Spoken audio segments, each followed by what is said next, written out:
Before we talk about how to apply the new nutrition guidelines, I want to acknowledge something very important because this really matters. The shift away from ultra processed foods and back towards whole foods is a major step forward.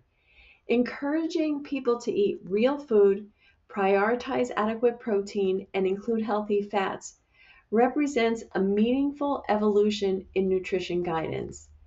And when foods are eaten in their whole form, they naturally come packaged with their own breaks. Let me explain. Fruit comes with fiber that slows the rise of blood sugar, and meat comes with fat that slows digestion and moderates how quickly protein and glucose enter the bloodstream. That pacing matters. So, removing ultra processed foods helps to stabilize blood sugar, reduce inflammation, improve satiety, and preserve muscle mass. For many people, that single shift, whole foods over packaged foods, can dramatically improve energy, weight regulation, and metabolic markers. And that deserves real credit. Now, here's where context becomes important. Guidelines are designed for populations. Metabolism plays out in individuals. And what helps someone maintain their health is not always what will help someone restore it. So let me show you what that looks like in practice. Example one, let's take someone with insulin resistance.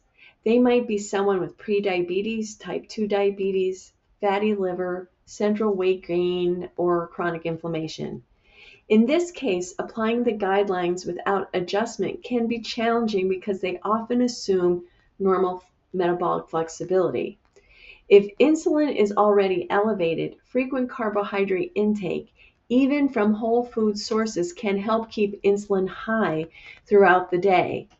That makes it harder to access fat for fuel, harder to calm hunger, and harder to reduce inflammation.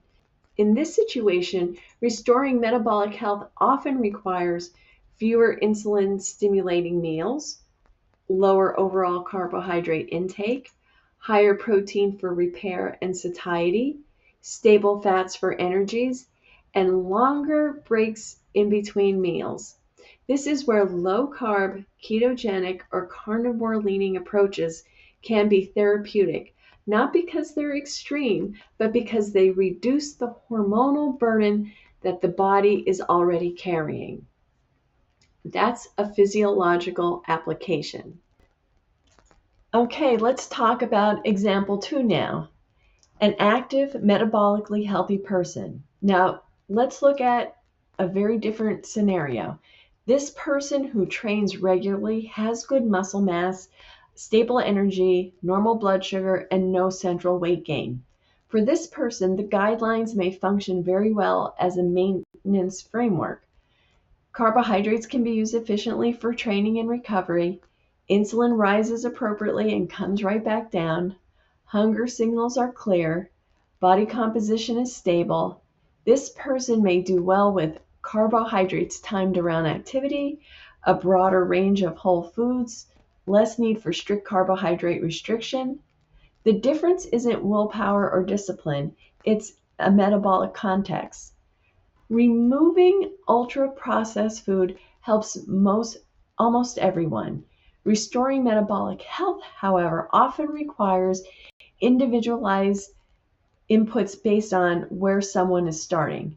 And that's not a flaw in the guidelines. It's simply the reality of human physiology.